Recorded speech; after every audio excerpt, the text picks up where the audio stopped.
Hello friends, welcome back to a new video शुरू करने से पहले आपको बता दूं, मेरा चैनल डेड की स्थिति में है। तो इस पे ज़्यादा से ज़्यादा लाइक और ज़्यादा से ज़्यादा एंगेजमेंट करिए, यानी कि कमेंट दीजिए, तब ये खड़ा होगा, अदरवाइज ये खड़ा नहीं होगा। हालांकि पिछली वीडियो पे मुझे इतनी उम्मीद नहीं थी, 100-200 व्यूज़ की उम्मीद थी, लेकिन आपकी उससे बहुत अच्छी वीडियो गई है।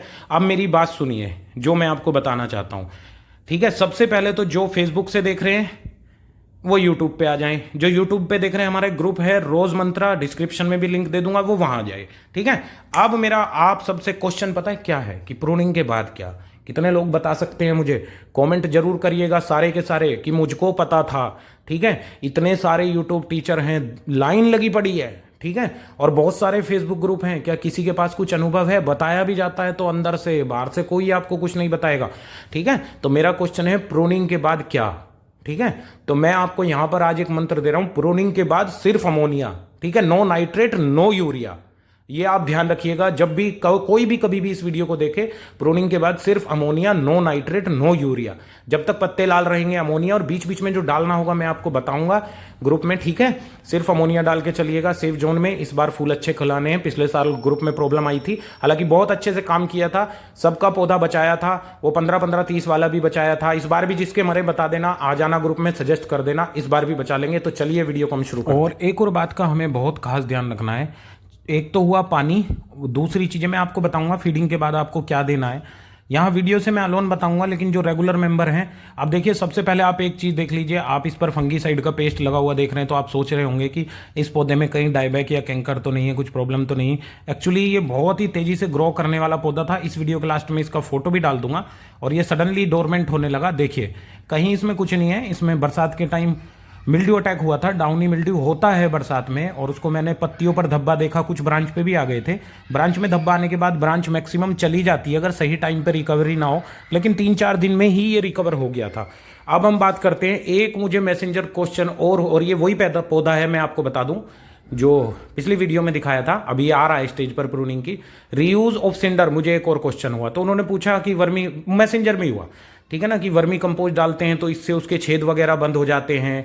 ठीक है, फिर किसी की वीडियो का रेफरेंस दिया, तो मैं यही कहूँगा, देखिए जिसको जितना पता है उतनी बात करेगा। मैं किसी को गलत नहीं कह रहा हूँ, लेकिन मैं आपको बता रहा हूँ कि 3 साल से ज़्यादा, सबसे पहली बात, अगर आपको हफ्ते में 1 फीडिंग डालनी है, 2 फीडिंग डालनी है, तो ये सब करने की जरूरत नहीं है भाई। सिंडर जैसा सिरदर्द मत लो।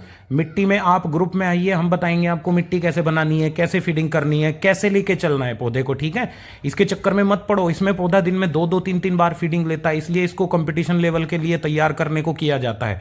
ठीक है, हालांकि मैं भी काम कर रहा हूं सिंडर पर, और कोई ऐसा आदमी इसमें हो सकता है कि जो मिट्टी में पौधा ना बना सकता हो, और फिर वो इस पर ज्ञान दे रहा है। इसकी नॉलेज और उसकी नॉलेज थोड़ी हटके है, इसका वाटर मैनेजमेंट अलग, उसका वाटर मैनेजमेंट अलग, इसकी फीडिंग अलग और उसकी फीडिंग अलग, इसका और उसका ज्ञान कभी सफल नहीं होगा। ठीक है, तो होगा क्या मैं आपको बता दूं, वर्मी कंपोस्ट तो जितना मर्जी डालिए, इसके छेद बंद होंगे कि क्या नहीं होंगे मुझे नहीं मालूम है, मैंने ऐसा नहीं किया है, मैं टेक्निकली काम करता हूं। ठीक है, जब हम इसमें हर दिन केमिकल 2 से 3 बार भरेंगे, हर दिन भरेंगे, हर दिन भरेंगे, तो क्या होगा, एक तो है टीडीएस, एक है पीएच और एक है ईसी। ठीक है, ईसी बहुत ज्यादा मीडिया की बढ़ जाएगी, और मीडिया में पूरा साल्ट भर जाएगा, मीडिया खराब हो जाएगा। ठीक है, 3 साल के बाद इसका कोई भी काम नहीं है।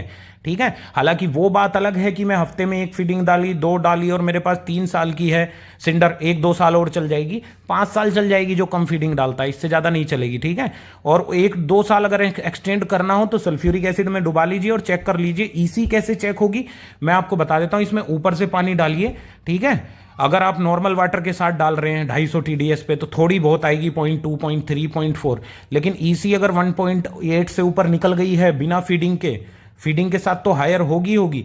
हालांकि लोग समझ नहीं पाएंगे इस चीज को, ये एक टेक्निकल चीज है। तो ईसी अगर हायर हो गई है तो फिर मीडिया साल्ट बन चुका है। ठीक है, 1-2 बार सल्फ्यूरिक एसिड तो बंद ही कर दीजिए। ठीक है, विनेगर डाल के देख लीजिए, ईसी अगर कम नहीं हो रही है तो फिर मीडिया खराब है, इसको फेंक के मारिए और नया लीजिए। ठीक है, ये होता है इसके साथ। और वर्मी कंपोस्ट तो देना ही पड़ेगा, मीडिया में बैक्टीरिया कहां से आएंगे? ठीक है, पानी डाल रहे हैं, पानी के साथ साथ बैक्टीरिया भी बहेंगे, तो ये चीजें हैं। ठीक है, अब थोड़ा सा मैं आपको फीडिंग का बता देता हूं, फीडिंग का क्या करना है मित्रों दोस्तों। जिस पे लिखा हो अमोनिया, जैसे कि डीएपी, डाई अमोनियम फोस्फेट, जैसे कि 1261 मोनो अमोनियम फोस्फेट, जैसे कि अमोनियम सल्फेट। ठीक है, जहां भी अमोनिया लिखा हो प्रूनिंग के बाद अमोनिया भरो, ठीक है। और ग्रुप में रहिए और उसके बाद मुझे अपना शेयर करते रहिए। मैं आपको बताऊंगा कि किस किस स्टेज में आगे फर्टिलाइजर कौन से ऐड होंगे, ठीक है। इसके अलावा 52-34 चल जाएगा, पोटासियम सल्फेट चल जाएगा। 52-34 शायद हम दे सकते हैं, ठीक है, लेकिन पोटासियम सल्फेट तो फ्लावरिंग के करीब जब आएगा तभी देना है। प्रूनिंग से पहले भी उसका रोल है, कुछ प्रूनिंग से पहले भी दिया जा सकता है, ठीक है। तो ये चीजें आप ध्यान रखिएगा। और अगर आपका पौधा गलत डायरेक्शन में जा रहा है, पहचान बता रहा हूं, ठीक है। पिछले साल किसी ने कहा था कि 20-20 तो बहुत बड़े ग्रोवर डालते हैं और ये डालते हैं वो डालते हैं। अब वही बोले आके कि प्रूनिंग के जस्ट अगले दिन डालो 20-20 और मार्केट में पूरा यूरिया भरा पड़ा, आपका खराब हो जाएगा पौधा। और पहचान क्या है, डालने के बाद जो है एकदम लाल पत्ते होंगे, अगले ही दिन ग्रीन, ठीक है, सब ब्लाइंड शूट, फिर पौधा आपका चलेगा ही नहीं। तो इस चीज का ध्यान रखिएगा। और दूसरी बात, पानी ऐसा नहीं करना है कि 10-10 20-20 सेकंड पाइप लेके इसमें घुमा रहे हैं सुबह शाम, ये मर जाएगा। वाटर मैनेजमेंट जो पिछले साल लोग जुड़े हुए थे जिनकी थोड़ी बहुत दिक्कतें आई थी उनको पता है कैसे करना है। जो नए लोग आएंगे कुछ दिक्कत आई उन्हें भी मैं बता दूंगा, ठीक है। नए लोगों को सबसे ज्यादा दिक्कत आएगी पानी की, ठीक है। और सिंडर का एक और काम है कि ऊपर पानी सूख जाता है बहुत जल्दी और नीचे फिर भी पानी होता है, तो वो भी बिगड़ने का कारण बनता है। और फ्रेंड्स, भाषण हर आदमी मारेगा, पानी को बनाओ अपना गुरु, ये करो वो करो, ठीक है, लेकिन वही लोग आपको असमर्थ हैं पानी बताने के लिए कि देना कैसे। आज आप भी पानी देना नहीं सीख पाए। अब मैं कुछ नहीं कहूँगा, ज़्यादा ग्रुप में आइए, ज़्यादा से ज़्यादा ज्वाइन कीजिए, ठीक है। और पानी कैसे देना है वो भी बताऊंगा, जितना एफर्ट हो सकेगा करूंगा, ठीक है। पिछले साल कुछ गलतियां जरूर हुई, हालांकि उसे भी मैं रिवाइज कर रहा हूं, ठीक है। अब बिल्कुल कोई गलती होगी नहीं और मैं आपको बताऊंगा, बिल्कुल मैं कुछ नहीं कहूंगा कि मैं बहुत बड़ा ग्रोवर हूं। हाँ, कहाँ गलती हुई थी एक्सेप्ट करेंगे उसे, कहाँ पे हुई थी, कैसे हुई थी और क्यों रिपीट नहीं करना है। फिलहाल जो बोल रहा हूं करते जाइए, अच्छा रिजल्ट मिलेगा। और फ्रेंड्स, आज की वीडियो में इतना ही, फिर मिलते हैं एक नई वीडियो के साथ। फिर कहता हूं पानी संभाल के चलिएगा, बाकी मैं देख लूंगा।